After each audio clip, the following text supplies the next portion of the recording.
Airline baggage fees and weight limits are making most of us extra mindful when it comes to packing for a trip. But there are some things you shouldn't leave home without. Here to show us the 10 things you should always pack is travel expert Nada Vergili. Nada, it's great to see you. Great to see you again. I can't believe it. I'm here again. So it's great. We always love having you here. Thank you so much. I'm going to take notes on this because I'm not a very good packer. Before we talk about the 10 things, you want to talk about the suitcase itself. Sure. The suitcase. Let me tell you what goes in the suitcase.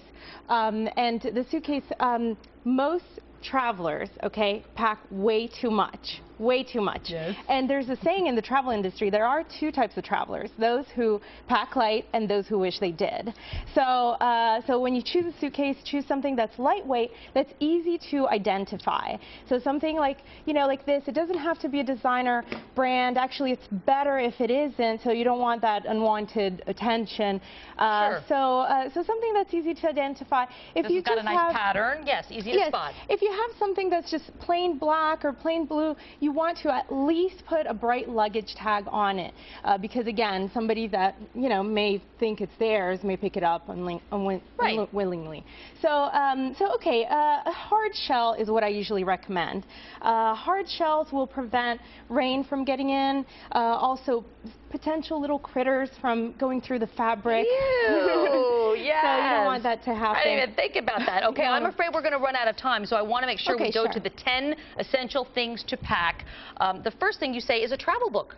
Yes, if you go to any country, any place, any destination, and you know what sites are there to see, you will have an advantage. You will be saving time from doing all the research and actually knowing what there is to see there. So you'll have more knowledge. A phrase book, definitely, if you're traveling to a foreign country, want to be able to ask about essential things or necessities. Very good. Yes. Okay, next, cash. You need cash. You need cash.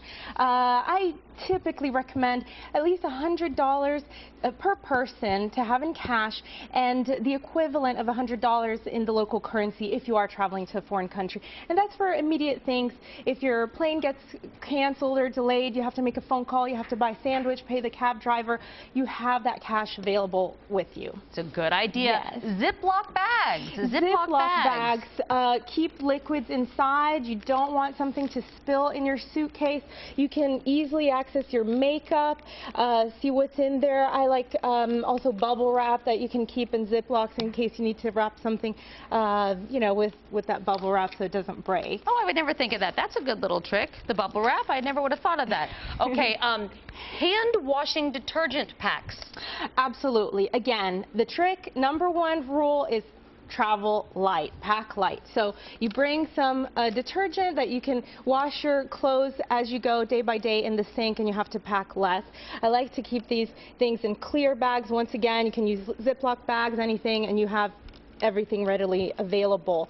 I also love to bring sanitizing wipes or some liquid lotion, tissue paper. So just in case you need to clean your hands, you're going to be flying, you're going to be around public areas, so you always want to.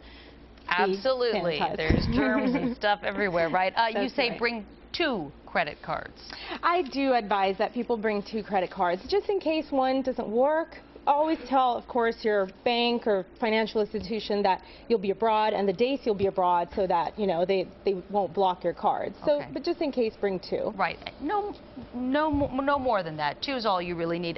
Photocopies of all of your important documents, like your driver's license, your passport, photocopies of everything. Photocopies of everything, and remember. Won't show any of your information. Don't worry. Yes, and don't keep them in the same place where you keep your documents. So you want to keep them in a separate place. So if you're bringing your passport, keep it in a separate from where your photocopies are, in case you need those for emergency. Okay, very good. An alarm clock, for obvious reasons, also a good thing to pack. A duffel bag. You say, why a duffel bag? Duffel bag.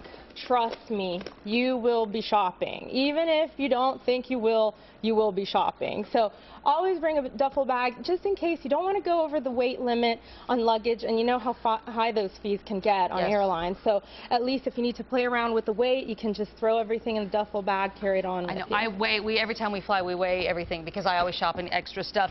Quickly, flip-flops. Flip-flops, a lot of hotels don't have carpeting. Your feet can get a little chilly, so bring flip-flops. Also, it keeps you cleaner, you know, from the floor. You never know. Of course. Nada, thank you so much. For more information, you can go to Nada's website. It's nadasitaly.com. nadasitaly.com. A pleasure as always. Thank you so much.